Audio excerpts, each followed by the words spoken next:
Assalamualaikum warahmatullahi wabarakatuh. Apa kabar pemirsa dan juga pendengar yang ada di rumah? Kita bertemu kembali di acara yang pastinya sudah ditunggu-tunggu, Ngobrol Sehat bersama dengan Agarilus. Dan saya Arya Prastawa sebagai host untuk hari ini. Kali ini kita akan membahas seputar masalah polio atau penyakit polio yang kali ini sedang terjadi lagi di Indonesia, khususnya di daerah Aceh. Dan kami informasikan untuk pemirsa dan juga pendengar ada di rumah bisa menyimak siaran kami yang ada di seluruh jajaran atau di seluruh radio komunitas dari Mutiara Perlian Group yang disiarkan di Sumatera, Kalimantan, Jogja, Jateng, DIY, Jawa Timur dan semuanya. Dan tentunya hari ini kita sudah bersama dengan pakar kesehatan dari Agarilus, Apoteker Mita. Ya. Apa kabar Mbak Mita? Selamat sore. Selamat sore. Alhamdulillah kabar baik. Baik ya Mbak Mita. Oke, Mbak Mita, kalau kita ini masih musimnya nggak menentu ya. Hujan 3 hari, kadang panas 1 hari, hujan lagi. Nah ini kan juga menimbulkan kerawanan terhadap kekebalan tubuh dan juga kesehatan kita. Dan kita menyimak ini di Indonesia, di khususnya daerah Aceh, daerah PD, ini lagi kasus polio ini merebak kembali. Nah ini gimana? Katanya dulu kalau orang sudah vaksin polio atau imunisasi tidak bisa tertular atau tidak bisa terindikasi lagi. Nah ini mohon dijelaskan secara detailnya seperti apa nih Mbak Mita? Iya, jadi kalau misalnya memang saat ini kan kita sedang dihebohkan dengan kejadian luar biasa ya, atau yang disebut dengan KLB seperti itu terkait dengan kasus polio ya. Jadi sebenarnya cuma satu, kenapa harus dibilang KLB? Mungkin pertanyaan seperti itu. Mungkin ya memang karena memang kejadiannya lama tidak ada di Indonesia. Jadi sebenarnya di Indonesia itu sejak tahun 2018 sudah dinyatakan bebas dari polio. Artinya sudah tidak ada kasus lagi ya. Jadi sebenarnya 4 tahun terakhir ini kita sudah tidak ada kasus. Tapi kemudian di PD di Aceh itu ditemukan 1 kasus itu yang kemudian kita tetapkan sebagai kejadian luar biasa seperti itu ya. Jadi kemudian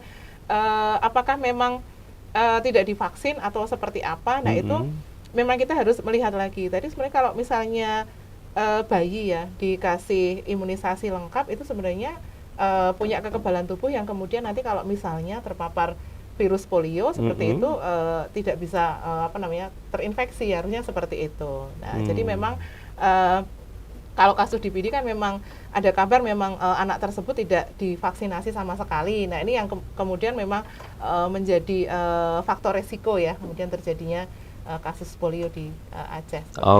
Berarti ini menurut kabarnya memang anak ini tidak diimunisasi.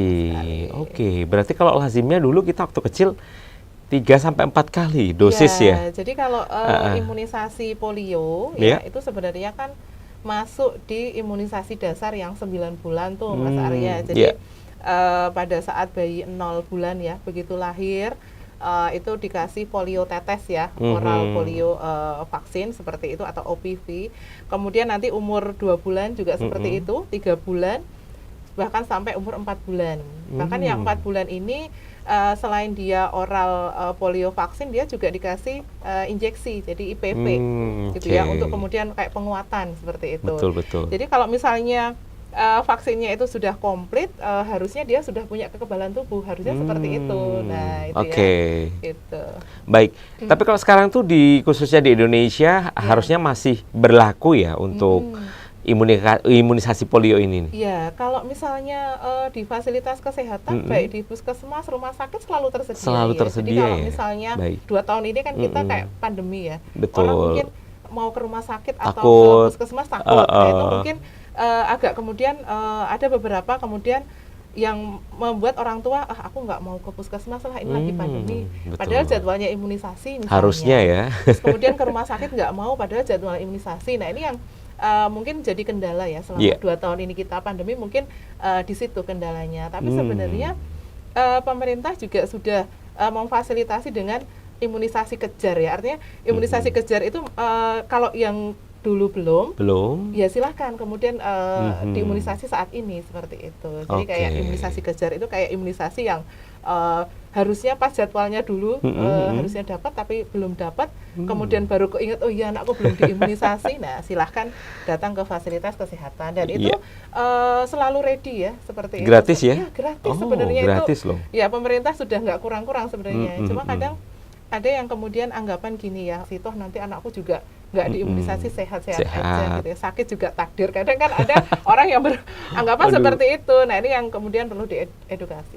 Betul. Nah seperti bilang tadi kalau misalkan imunisasi salah satunya mungkin polio, itu ada secara timing waktu itu, oh ini telat nih karena faktor mungkin jarak atau mungkin ke rumah sakitnya jauh atau apa. Nah kira-kira maksimal umur berapa ya Mbak ya ini kira-kira bisa divaksinasi, misalkan dikejar, gitu dikejar ya? Nih misalnya yang kameramen ini kan udah dewasa nih semuanya, bisa nggak diimunisasi polio? Jadi kalau gitu? Misalnya memang kan lazim harusnya kan imunisasi dasar 9 bulan itu waktunya polio kan 0 sampai 4 bulan ya.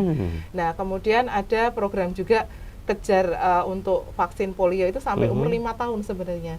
Ya, maksimal sampai, ya? Sampai umur 5 tahun pada balita seperti itu.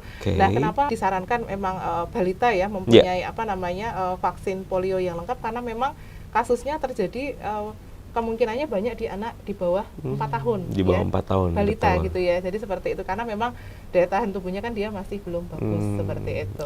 Berarti, tapi kalau misalnya memang mungkin dari orang tua kita cerita dulu kamu belum tak vaksin polio loh ya. Padahal anaknya udah gede, udah dewasa nih. Nah, itu boleh saja bisa gitu datang ya? ke fasilitas kesehatan, mungkin bisa konsultasi ke para medis di sana, kemudian bisa diimunisasi. Jadi pada saat itu juga diimunisasi, nanti bisa jarak 2 bulan diimunisasi yang kedua, jarak 1 bulan lagi imunisasi lagi sampai lengkap 4 kali seperti itu. Oke, ya berarti penting sekali yang namanya imunisasi polio ya. Betul. Jadi mungkin pemirsa dan juga pendengar di rumah yang mungkin mempunyai anak belum divaksinasi polio ini kabar baik juga ya.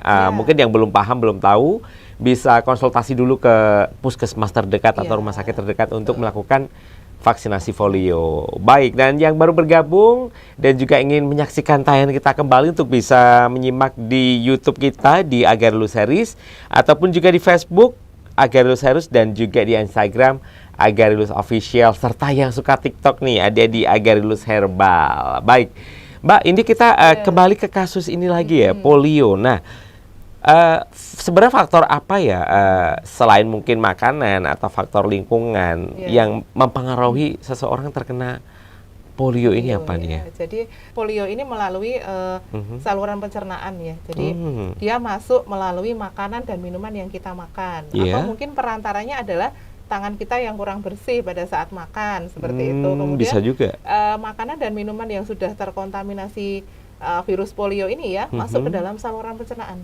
Gitu ya, dia kayak ngendon di situ. Nah kemudian dia setelah dari saluran pencernaan dia bermigrasi ya ke susunan saraf. Nah ini yang paling berbahaya kalau dia sudah migrasi ke susunan saraf ya. Jadi sudah ke saraf, kemudian ini yang menyebabkan kelumpuhan.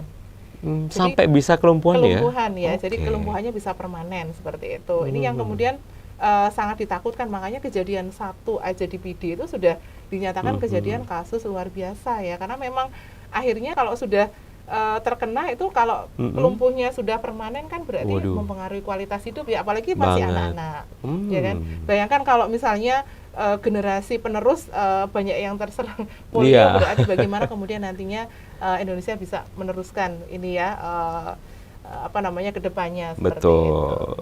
Iya, dan kalau kita berbicara tentang jenis-jenis polio ini apa aja nih Mbak, bisa dijelaskan nih? Jadi kalau dalam bahasa medis mungkin ada paralisis sama non paralisis ya, tapi saya coba menjelaskan dengan bahasa yang bisa dipahami masyarakat awam ya. Jadi kalau misalnya tadi yang saya bilang, ketika dia sudah masuk saluran pencernaan, bermigrasi ke saraf seperti itu, kemudian dari saraf dia kemudian mengganggu sistem saraf, kemudian menyebabkan kelumpuhan. Berarti sebenarnya ada dua, ada yang kemudian dia hanya berada di saluran pencernaan saja, ya, jadi itu non paralisis, artinya tidak menyebabkan kelumpuhan karena tidak sampai ke sistem saraf seperti itu. Tetapi ada juga yang kemudian sampai ke sistem saraf, namanya paralisis ya. Ini yang ditakutkan, sangat-sangat ditakutkan. Dengan efek kelumpuhan tadi ya. Jadi sudah sampai ke sana ya. Bahkan kalau misalnya sistem sarafnya yang mengatur di otot-otot pernafasan, ini yang bisa menyebabkan henti nafas, gagal nafas, akhirnya meninggal. Oke. Seperti itu. Jadi menakutkan sekali ya kalau Betul. misalnya sampai terkena polio seperti itu. Nah, sekarang kita pengen tahu nih ciri-ciri orang yang mengidap polio ini apa nih, Mbak? Jadi kalau misalnya masa inkubasi virus ya. Jadi kalau masa inkubasi virus itu dari masuknya virus sampai timbul gejala sebenarnya sama seperti virus yang lainnya, sekitar 6 hari ya, 6 sampai 7 hari. 6 Jadi sampai 7 hari, begitu virus masuk dalam tubuh itu sebenarnya tidak langsung menimbulkan gejala. Itu ada masanya itu maksimal lah 7 hari sampai 7 kemudian hari, dia ya. bergejala. Oke. Dan sebenarnya masalahnya gejala tiap orang itu pasti akan berbeda-beda ya. Tapi lazimnya virus kalau masuk dalam tubuh kita kan pasti dia meriang, demam, kemudian nyeri otot itu biasa dirasakan. Nah, kalau misalnya yang sampai mual muntah juga ada bisa merasakan seperti itu. Kemudian kalau yang paralisis tadi yang saya sampaikan sudah bermigrasi ke saraf itu kemudian ada merasakan tungkainya lemah, ada bagian-bagian otot yang kemudian melemah. Gitu ya, jadi kayak gerak motoriknya terbatas. Itu kalau dia sudah sampai ke saraf seperti gerak itu. motorik berarti mengganggu pergerakan kita ya secara gerakan. Dia menyerang saraf-saraf di otot seperti itu. Dan tapi beda dengan stroke ya, Mbak? Beda. Beda ya. Kalau stroke kan memang kerusakannya pada pembuluh darah. Pembuluh darahnya, Nah kalau kita berbicara kembali ke anak-anak nih, apakah kasusnya juga sama, ciri-cirinya antara yang dewasa dan anak-anak untuk yang sudah atau sedang mengalami terjangkit polio ini? Iya, sebenarnya sama ya. Sama ya? Sama. Tetapi memang ada yang kemudian non paralisis tadi, jadi begitu terjangkit kemudian hanya demam ya, demamnya memang agak tinggi, badannya meriang, nyeri otot, bahkan tengkuknya ada yang merasakan sakit, mual muntah, terus seperti tidak sampai lumpuh, kemudian setelah itu sembuh. Ada yang seperti itu. Ya, ada yang seperti itu. Tapi ada yang kemudian virusnya menjangkit ke saraf tadi yang saya bilang tadi, seperti itu. Jadi memang tergantung daya tahan tubuh, banyak faktor ya. Jadi setiap individu kan memang nanti akan menimbulkan gejala yang berbeda-beda seperti itu. Baik. Nah, sekarang berhubungan dengan produk kita Agarilus ini. Nah, kira-kira untuk pencegahan dari polio ini atau ya untuk kita berjaga-jaga agar badan tetap sehat dan terhindar dari polio, produk apa yang direkomendasikan nih, Mbak? Jadi sebenarnya memang tetap mencegah lebih baik daripada mengobati ya. Karena memang sampai saat ini penyakit polio ini tidak ada obatnya. Tidak ada obatnya. Belum mungkin ya. Belum ada obatnya. Oke. Seperti penyakit virus yang lain seperti HIV/AIDS, kemudian seperti corona kemarin ya. Betul. Juga belum ada obatnya. Belum ada obatnya. Jadi pengobatan pada kasus-kasus virus ya, virus polio ini juga dia pengobatannya berupa simptomatis atau hanya meringankan gejala. Gitu ya. Jadi gejalanya diperingan aja gitu ya. Misalnya panasnya tinggi, demam, meriang, mungkin dikasih analgetik, antipiretik seperti itu. Kemudian tapi kalau karena polio ini juga menyangkut gerak motorik, jadi ada tambahan seperti fisioterapi seperti itu. Jadi memang pasca polio itu juga pengobatan ada pemulihannya seperti itu. Nah memang kita kemudian bagaimana caranya biar daya tahan tubuh kita bagus ya. Tadi saya bilang memang ada setiap individu mungkin gejalanya akan berbeda-beda tergantung dari daya tahan tubuhnya seperti itu. Kalau dari produk Agarilus mungkin bisa dikonsumsi Agarilus Drop ini ya. Ini bisa dikonsumsi 3 kali sehari 5 tetes untuk menaikkan daya tahan tubuh gitu ya. Kalau anak-anak nanti bisa 3 kali sehari 3 tetes aja seperti itu. Tanpa air ya? Tanpa air boleh atau dengan 1 gelas air. Nah misalnya airnya segini nih. Ya. 1 cangkir. Baik, terus kemudian ditetesi 5 tetes ya untuk dewasa, kemudian diminum ya pagi, siang dan juga sore hari. Kemudian bisa ditambahkan juga madu hitam. Nah ini madu hitam ini juga bagus untuk menaikkan trombosit dan juga menaikkan sistem imun ya. Bisa dikonsumsi 3 kali sehari 1 sendok makan seperti itu ya. Jadi pada intinya memang daya tahan tubuh kita yang kemudian harus di-upgrade mungkin ya, ditingkatkan seperti itu, selain juga imunisasi lengkap tadi. Oke, Mbak Mita, ini kalau kita kembali ke tema pembahasan tentang polio. Nah, kalau di Aceh atau di PD tepatnya itu banyak sekali anak-anak yang terjangkit dikarenakan mungkin dari berita yang kita infokan tadi tidak pernah divaksinasi atau dengan vaksin polio. Nah ini tadi juga sangat berbahaya ya. Dan ini juga ada pertanyaan, ini datang dari Jawa Timur nih, sahabat kita yang ada di Jawa Timur pengen menanyakan dari Mas Putro yang di Magetan. Ini pertanyaannya agak sedikit melenceng dari tema. Jadi saya mau tanya nih, produk apa yang direkomendasikan dari Agarilus untuk seseorang yang mengalami kelumpuhan karena stroke gitu. Oh gitu. Iya, ini sama-sama iya mengalami kelumpuhan, tapi karena yang ini disebabkan stroke. Iya, Nah, baik. Jadi memang mungkin kita bahas dulu deh sedikit ke penyebab stroke itu, kebiasaan habit yang kurang baik apa, gitu faktor ya. makanan atau apa Ya, gitu. baik. Jadi kalau tadi kita membahas kelumpuhan karena polio. Ya. Jadi kalau kelumpuhan pada polio itu lebih dikenal dengan lumpuh layu ya. Lumpuh layu. Ya, jadi dia lumpuh dan memang benar-benar tegangan ototnya itu nggak ada, atau tonus ototnya itu nggak ada. Berarti secara fisik lebih lembek gitu ya Mbak ya? Iya, jadi seperti itu, dan lama-kelamaan mengecil ya. Itu yang bikin dia, karena tonus ototnya nggak ada, tegangan ototnya nggak ada. Tapi kalau lumpuh pada stroke itu sebenarnya tonus ototnya ada, cuma di situ terjadi kerusakan pembuluh darah di otak yang mengatur gerak yang tidak bisa digerakkan. Sebenarnya dari otaknya dari seperti itu. Tapi kalau misalnya kelumpuhan pada polio ini lebih pada tonus otot ya, atau ketegangan ototnya itu berkurang seperti itu.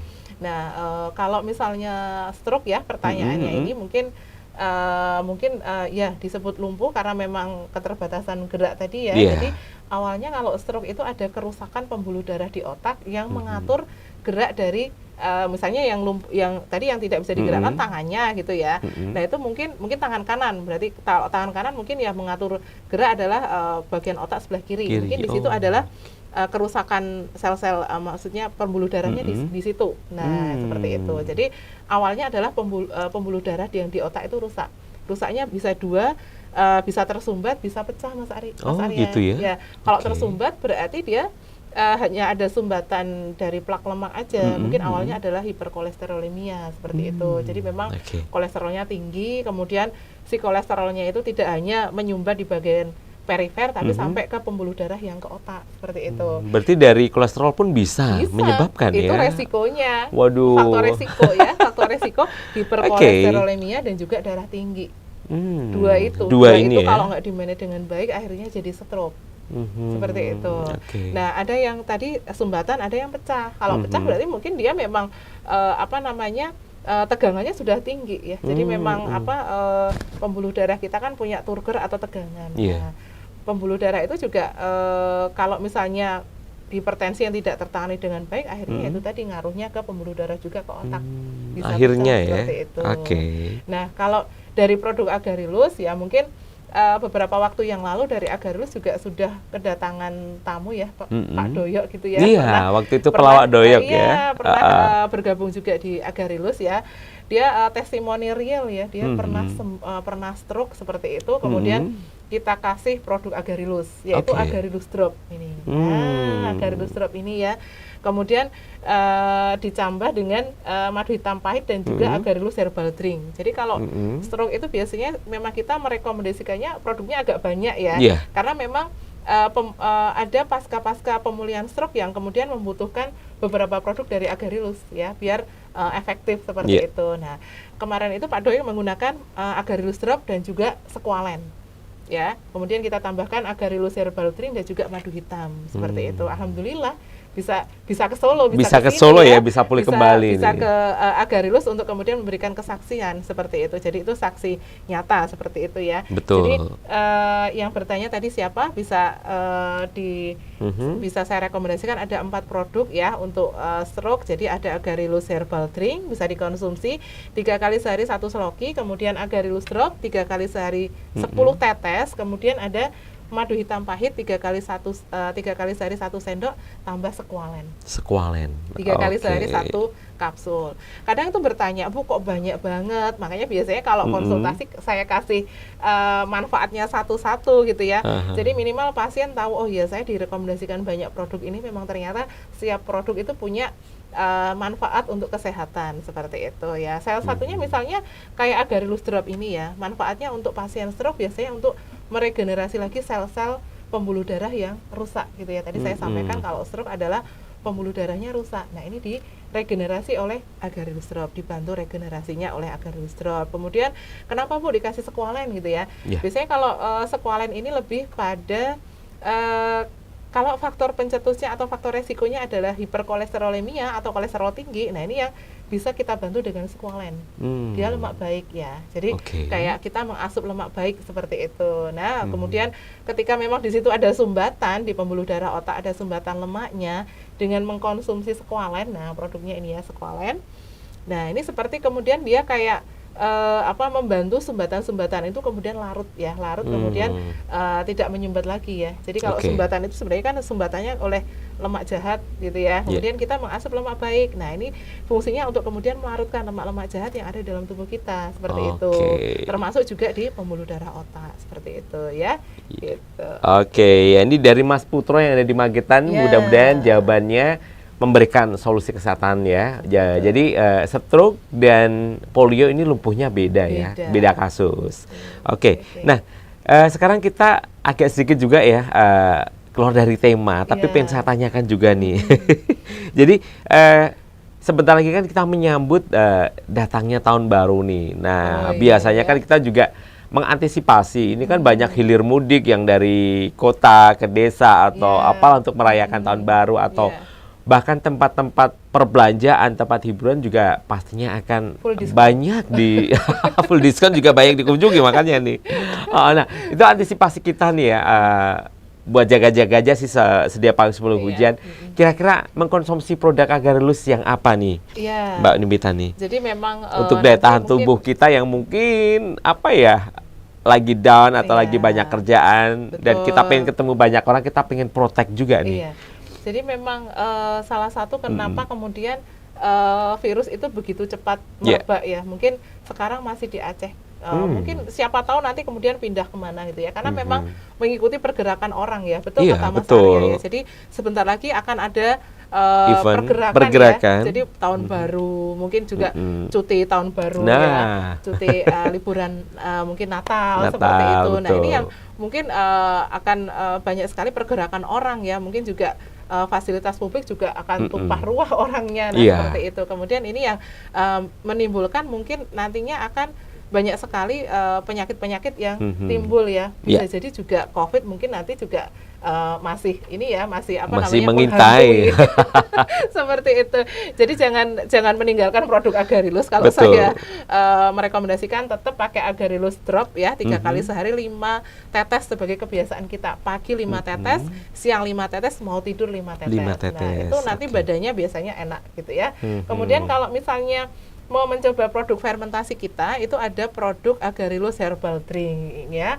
Ini juga bagus sekali untuk kemudian meningkatkan daya tahan tubuh, kemudian menambah flora normal dalam usus kita. Jadi kayak menambah bakteri baik gitu ya. Jadi kan kita mungkin makanannya mungkin banyak junk food gitu ya. Mungkin makanannya juga kurang ternutrisi dengan baik seperti itu.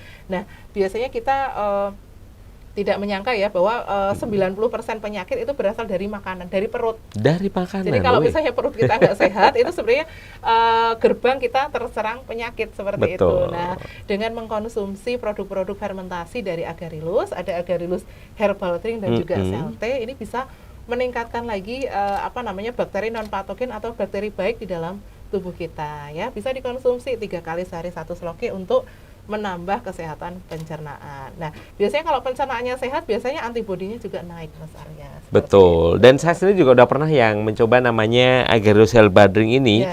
Jadi kalau kita susah pup ya atau buang air besar, ini saya langsung loh kemarin saya coba, malam saya minum, paginya tuh luar biasa. Ya, karena kadang kan kita kurang serat ya. Betul, kadang kurang makan buah, kurang makan yang lembek atau yang mengandung serat vitamin gitu. Nah, betul. Baik, untuk pemirsa yang baru saja bergabung atau ingin melihat tayangan kita kembali, bisa disimak di YouTube Agarylus Series, Agarylus Official, dan juga di TikTok di Agarylus Herbal. Nah, ini banyak sekali. Mungkin yang teman-teman pendengar dan juga pemirsa di seluruh Indonesia ingin aku pengen bulan ini atau minggu ini temanya bahas kesehatan ini dong, itu dong. Nah, itu boleh nih diusulkan ke kita di kolom komentar. Nanti bakal kita bahas di perbincangan kita episode-episode berikutnya. Iya, Mbak Mita, ngomong-ngomong nih ya, kalau kita kembali ke masalah aktivitas menjelang mungkin tahun baru besok ya. Ini kan juga banyak seperti mobilitas orang-orang tadi melakukan kegiatan dan tentunya dari Agarilus sendiri sebagai solusi produk kesehatan memberikan produk-produk yang luar biasa tentunya. Dan biasanya kalau akhir tahun kita banyak diskon, banyak bonus dari produk Agarilus. Ini yang ditunggu. Ya, kemarin aja waktu 17 Agustus ya ada promo kesehatan untuk drop ini beli 2 gratis 1 gitu beli ya. 2 gratis 1 kita tunggu ya. aja pasti ada lagi di akhir tahun. Siap. Ini siap-siap nih ya. Oke, ini juga mungkin pertanyaan ya untuk yang pengen membeli produk Agarilus yang daerah Sumatera, daerah Sulawesi, Kalimantan itu sudah ada agen-agennya juga ya, Mbak ya? Ada agen-agennya di sana di Sumatera, kemudian di Kalimantan seperti itu. Kemudian ini kita juga sedang mencari pasar juga ya di daerah Bangka Belitung seperti Bangka itu. Belitung ya. Akses mendapatkan produk Agarilus itu semakin mudah seperti itu ya. Kalau di Jawa Timur kita sudah ada di Madiun, di Tuban gitu ya, di Kediri gitu ya, di beberapa daerah di Jawa Timur sudah banyak sekali ya. Dan besok katanya rencana mau acara ke Palembang. Oh gitu. Gimana Mas Arya mau jadi ikut? Oh siap dong, bulan Desember ya, insya Allah kalau jadi ya. Insya Allah ya. Oke, Mbak Mita, kalau kita tadi sudah membahas tentang produk Agarilus, nah sekarang mungkin juga kita akan bahas mengenai segi makanan ya, untuk menjaga kesehatan tentunya bukan hanya untuk mencegah polio, tapi juga kesehatan kita semua nih. Direkomendasikan apa nih? Ini mumpung lagi musim hujan juga. Kira-kira makanan yang seperti apa sih yang sehat? Gitu. Ya, jadi kalau misalnya kita kaitkan dengan tema kita polio gitu ya, sebenarnya kenapa kemudian bisa terjangkit lagi polio itu bisa jadi karena memang ada makanan yang kemudian terkontaminasi oleh virus polio gitu ya. Berarti di sini kita melihat adanya sanitasi yang masih buruk ya, mungkin di daerah situ ya. Jadi mungkin apalagi ini musim banjir seperti ini ya, mungkin banyak sekali faktor perantara virus itu bisa menginfeksi ke tubuh manusia seperti itu. Jadi salah satunya memang sanitasi yang buruk tadi ya. Kemudian ada juga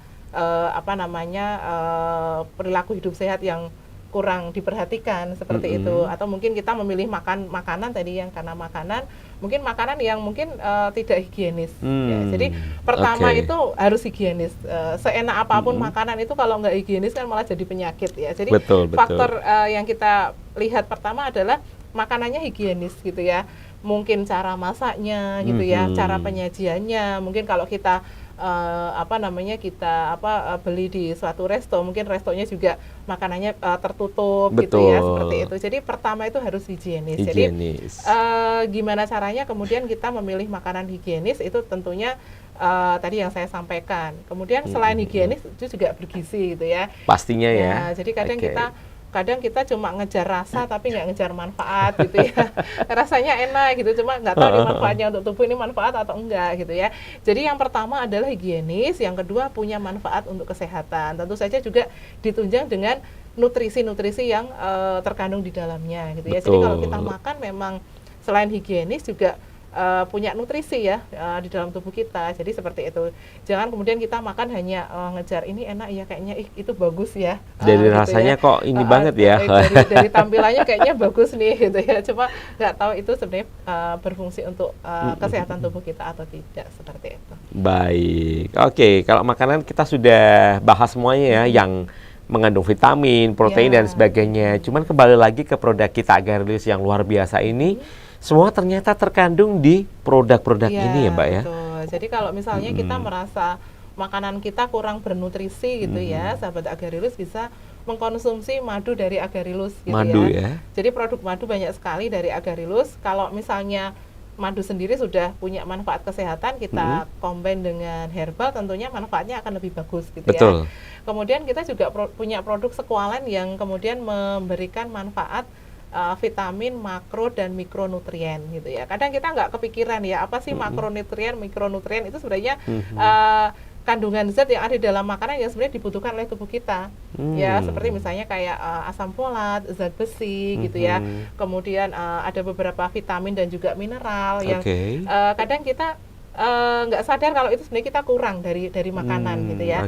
Nah, kalau merasa seperti itu artinya makananku kayaknya selalu junk food terus ya. Nah, kita imbangi dengan mengkonsumsi produk agaripus sekualen. Nah, ini ya 3 kali sehari 1 kapsul cukup untuk memenuhi kebutuhan vitamin dan mineral seperti ini. Kalau itu. kita lihat produknya ini ada gambar ikan nih. Ya, dia dibuat dari ekstrak hati minyak ikan hiu. Ekstrak hati minyak ikan hiu. Ya, wah, itu jadi di samping lemak baik ternyata bagus banget loh. Di sekualen ini ada beberapa vitamin ya, zat besinya ada, kalsiumnya ada. Ini untuk ibu hamil kalau misalnya pengen anaknya rambutnya bagus ya, tulangnya kuat, nah minum sekualen ini. Untuk ibu hamil juga boleh, Mbak ya? Boleh karena ini suplemen. Suplemennya ya. Seperti itu. Dan Mbak Mita, kita kembali ke masalah polio tadi ya. Nah, polio ini kan banyak sekali yang, terutama daerah Aceh yang sekarang lagi banyak diberitakan terjangkit kembali. Nah, ini kok bisa ya? Padahal kita di 2018 dinyatakan Indonesia bebas dari polio dan sekarang ada kasus yang ada di PD Aceh. Ini penyebabnya apa nih? Iya. Jadi virus polio ya sebenarnya dia itu seperti virus yang lain sebenarnya dia bersifat laten ya. Jadi nggak kelihatan tapi tetap membahayakan. Gitu ya. Jadi apa yang kemudian menyebabkan terjangkit bisa jadi karena dulu belum memperoleh imunisasi lengkap tadi yang saya sampaikan di awal. Jadi memang sebenarnya virus itu selalu ada gitu ya. Selalu ada ya. Tapi dia posisinya memang tidak terlihat tapi tetap membahayakan. Sama juga seperti COVID seperti itu. Nah, kemudian memang di tahun 2018 Indonesia dinyatakan bebas ya. Kemudian tapi mungkin ada yang kemudian belum mendapatkan vaksin tadi ya, atau memang dia memang tidak mau divaksin gitu ya. Jadi ada anggapan yang vaksin ini buat apa sih? Kadang ada yang seperti itu. Atau memang tidak teredukasi, atau memang tidak tahu. Jadi banyak faktor seperti itu. Betul. Tapi sebenarnya pemerintah juga sudah melakukan misalnya kayak kejadian lumpuh layu ya, itu biasanya diambil sampel darahnya, dicek apakah dia polio atau tidak. Itu sebenarnya untuk mengetahui apakah statusnya seperti apa memang lumpuh layu karena faktor lain atau faktor karena polio. Sebenarnya pemerintah sudah selalu seperti itu ketika ada kasus kok ini anak ini tiba-tiba lumpuh. Nah, itu biasanya diambil sampelnya. Itu sudah selalu seperti itu. Dan mungkin Mas Arya pernah dengar ada pekan imunisasi nasional. Waduh, itu zaman saya kecil ya. Ya, mungkin sampai saat ini juga sudah ada. Itu juga sebenarnya kampanye untuk kemudian orang tua harus kemudian aware terhadap kesehatan anaknya dengan memberikan imunisasi lengkap. Nah, di momen-momen seperti ini juga ini sarana edukasi ya. Jadi Agaripus juga ikut mensukseskan program pemerintah dengan mengedukasi masyarakat untuk ayo toh untuk kesehatan anak, untuk kelangsungan kehidupan penerus bangsa. Kita harus kemudian mengimunisasi anak kita sampai usia 9 bulan. Syukur-syukur nanti dilanjutkan dengan booster-boosternya seperti itu. Nah, kalau tadi kan sekarang penyebabnya nih Mbak atau penularannya ya. Jadi kalau COVID kemarin kan penularannya lewat udara ya. Jadi dia karena virusnya itu nanti dia ngendonnya di saluran pernafasan ya. Nah, tapi kalau polio ini agak berbeda ya. Jadi tadi saya bilang dia di saluran pencernaan masuk lewat makanan yang terinfeksi ya. Kemudian di saluran pencernaan karena saluran pencernaan itu selalu jalan ada makanan kemudian keluarnya lewat feses ya.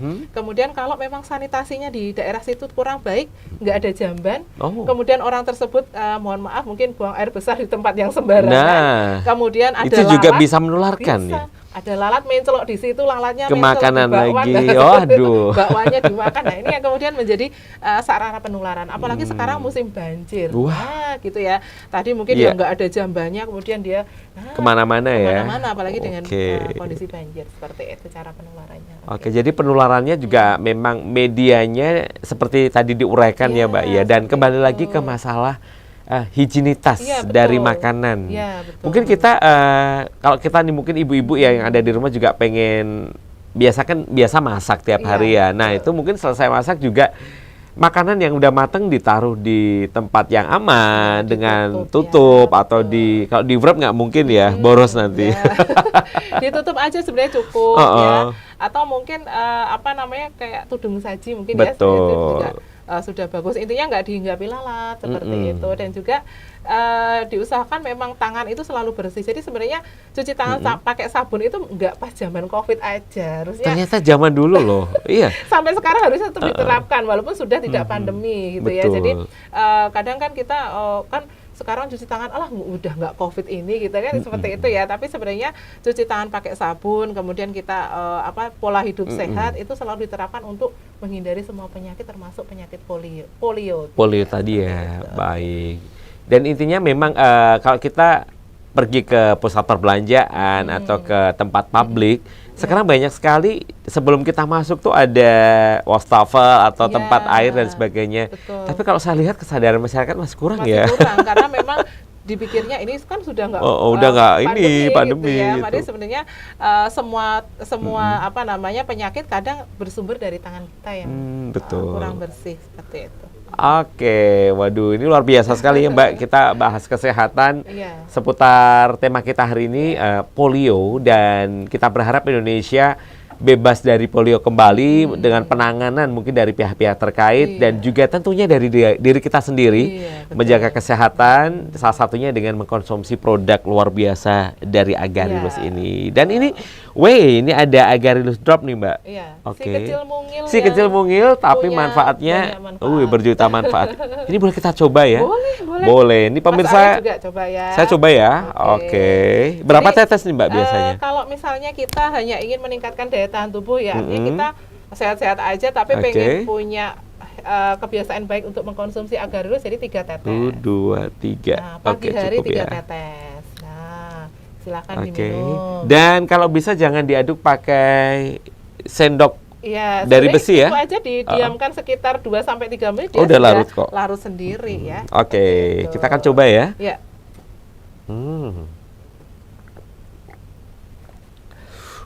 Enak. Enak kan ya? Dingin jadi, ya? Ini bisa jadi kebiasaan untuk sahabat Agarilus, bisa mengkonsumsi 3 tetes Agarilus Drop pagi hari, siang, dan juga malam sebelum tidur. Kalau memang untuk mengobati suatu penyakit bisa 5 tetes Mas Arya, jadi kayak dosisnya agak dinaikkan ya. Boleh, dan ini memang produknya ini luar biasa. Saya sudah pernah pakai 2 kali ya. Jadi biasanya kalau malam tuh saya nggak bisa tidur. Saya minum ini sebelum tidur, ini langsung loh hitungan nggak ada 5 menit tidurnya jadi pulas. Relax ya? Iya, gitu. Kalau Mbak Mita sendiri konsumsi yang apa nih Mbak? Kalau saya sebenarnya saya suka sekualen ya. Sekualen ya? Ini ya. Saya suka sekualen. Jadi ini biasanya saya konsumsi 1 kapsul setelah sarapan. Setelah makan sarapan ya? Jadi saya nggak pernah melewatkan minum sekualen gitu ya. Jadi saya itu kadang merasa apa iya sih makanan. Kadang kita kan di kantor gitu ya, nggak nemu sayuran, buah-buahan gitu ya. Makanannya juga ada yang ada di kantin mungkin ya, mungkin seperti itu. Nah ini bisa kemudian saya kebiasaan saya mengkonsumsi sekualen ya, 1 kapsul 1 hari ini untuk kemudian menambah vitamin dan mineral untuk kemudian selalu menjaga kesehatan seperti itu. Oke, mungkin juga pemirsa yang ada di rumah yang menginginkan produk-produk luar biasa dari Agarilus bisa langsung menghubungi customer service kita atau bisa cek di Instagram di Agarilus Series dan juga Agarilus Official, dan di TikTok juga di Agarilus Herbal. Nanti bisa tanya-tanya, konsultasi langsung dengan customer service kita di situ. Biasanya kalau nanti CS itu biasanya mau lanjut nge-link ke saya boleh. Gitu ya. Itu bisa gratis, ya? 24 jam insya Allah akan kita layani seperti itu. Luar biasa. Nah, Mbak Mita, kita mungkin hampir di penghujung acara nih ya. Kira-kira ditarik kesimpulan benang merah dari pembahasan kita hari ini seputar polio yang kemungkinan ada di Indonesia dengan terjadi kasus di Aceh ini tadi. Jadi yang pertama jangan lengah gitu ya. Jangan lengah. Jadi walaupun sebenarnya sudah tidak pernah ada kasus, itu jangan lengah. Apapun penyakitnya kita tidak boleh lengah. Yang kedua selalu jaga imunitas gitu ya. Jadi kemudian yang ketiga terapkan pola hidup sehat. Jadi jangan lengah, terapkan pola hidup sehat dan jaga imunitas. Tentunya selalu didampingi dengan produk-produk Agarilus. Luar biasa. Baik Mbak Mita, terima kasih sekali dan pemirsa di rumah. Kita juga ingatkan sekali lagi untuk pemirsa yang akan melihat atau menyaksikan tayangan kita kembali, bisa langsung klik di channel YouTube kita di Agarilus Series, Agarilus Official, dan juga di TikTok di Agarilus Herbal. Luar biasa sekali. Terima kasih meminta waktunya hari ini. Sama-sama, Ini Mas Arya. tambah sehat, aktivitas beliau ini luar biasa. Ya, dan jaga selalu kesehatan untuk kita semuanya, karena Indonesia harus sehat, harus bangkit bersama dengan kita semua. Dengan Agarilus. Dengan Agarilus tentunya. Baik, saya akhiri dengan bacaan Alhamdulillahirabbil alamin. Kita akan bertemu lagi di tema-tema kesehatan, ngobrol bareng bersama dengan Agarilus selanjutnya. Wassalamualaikum warahmatullahi wabarakatuh.